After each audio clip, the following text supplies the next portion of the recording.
adversarial SEC versus House. It makes good headline, but there's really no battle there. Is it really necessary that everything being the House wants to do in the capital market should come in form of a new bill, an amendment to the ISA? Is it really necessary? Because it's an indication of a lack of relationship. It's an indication of the lack of structures. It's an indication that, unlike what you would find whereby the U.S. Congress calls people in and they discuss either privately and some on camera, and they move on, the team dynamics are not there because they're supposed to be on the same team. The House of Assembly and the Securities and Exchange Commission are supposed to be on the same team. And that's why this attempt to play a little game in between them to show that there's discordance. No, there is serious problems. There's serious problem of understanding on the part of those who want to now play the big boy role. The House members. There is a serious problem of power game, seeking that we're in charge. There's really no in charge. You're providing a public service. And if everybody is working in the interest of the public, I do not see why there is this hula baloo. But that's what the hula baloo is all about. Because it's about money. The SEC came to the stock exchange on the 5th of August this year talking about public interest. Now, the public interest in Nigeria rests with the National Assembly. Correct. Those are the elected representatives of the Federal Republic of Nigeria. And they have spoken. And SEC has learned. And we're still disputing whether they asked the Indio Kereke to be put back in the office or not. Why is there such a... No, there's... No, I think the fundamental issue is to understand the process the House took. The House actually called everybody. Ms. Arumaote, Emmanuel Kazubo, the interim administrator, Professor Indio Kereke, the ex-director general of the stock exchange as at that time, and Alhaji Aliko Dangote, the former vice president of the council of the stock exchange, and they made cases in there.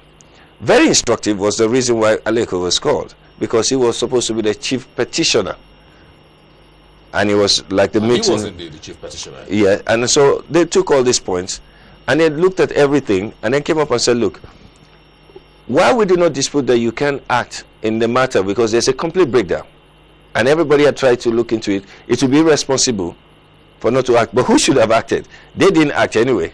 SEC acted and takes the blame. The National Assembly didn't act. They couldn't have acted because, again, the fundamental rule definition I keep on talking to you, that they were not and are not enabled to play the custodial role.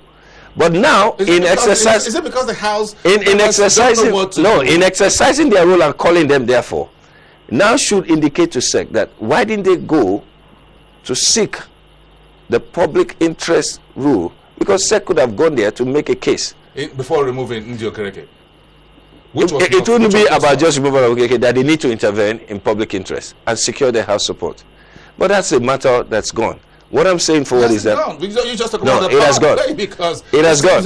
What has happened, therefore, is that the fallout has presented a new problem.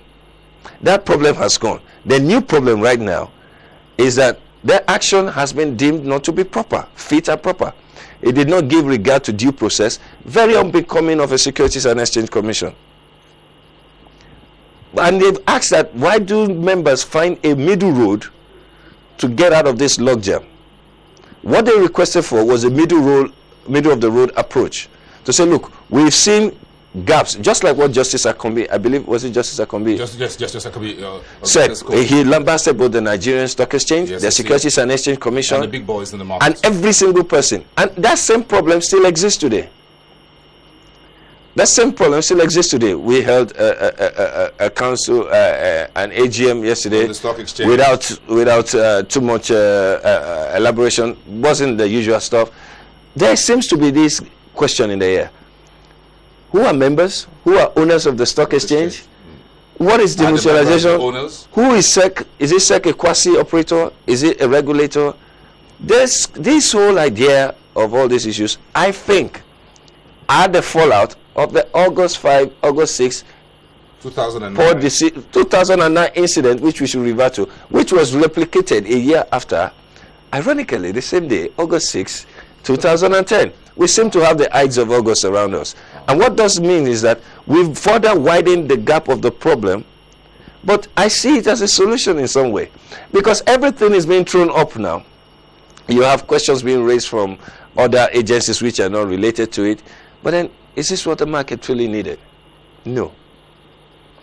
So going back to it is that why don't we attempt to resolve some fundamental questions that's thrown up? The fundamental question being, how do we play the custodian-custodian rule? What is the regulatory framework? If that's all we've learned from this whole episode, that is massive. The second one on unclaimed dividend, the fund is an aberration to the privatization policy. Femi, we will talk about the unclaimed dividend, because if you have about 70 billion naira sitting somewhere, and some guys may just be eyeing some big money, anyone will eye that. Who knows the figure? Do you have an idea of the figure? Yeah, it's just what to call the newspaper. The embarrassing problem is that the market does not even know the figure of unclaimed dividend. And then you look at the bill. The bill is talking about abandoned bank deposits and unclaimed dividend. What has that got to do with the capital market? Committee. Bank deposits. If they're going to present such a bill, it comes under an harmonized one. But in terms of unclaimed dividends, a fund is not required, separate and distinct. That is the job of the SEC, to create what you call an insurance type fund. I got questions for you. We got some questions for you also regarding the Investor Protection Fund. Do we have it in the SEC or at the stock exchange? Where's the money? We'll come back to that after the break. Femi Awoyemi from ProShare, a very special edition of the program. We'll be back after this timeout. We've got about 20 minutes left on the show.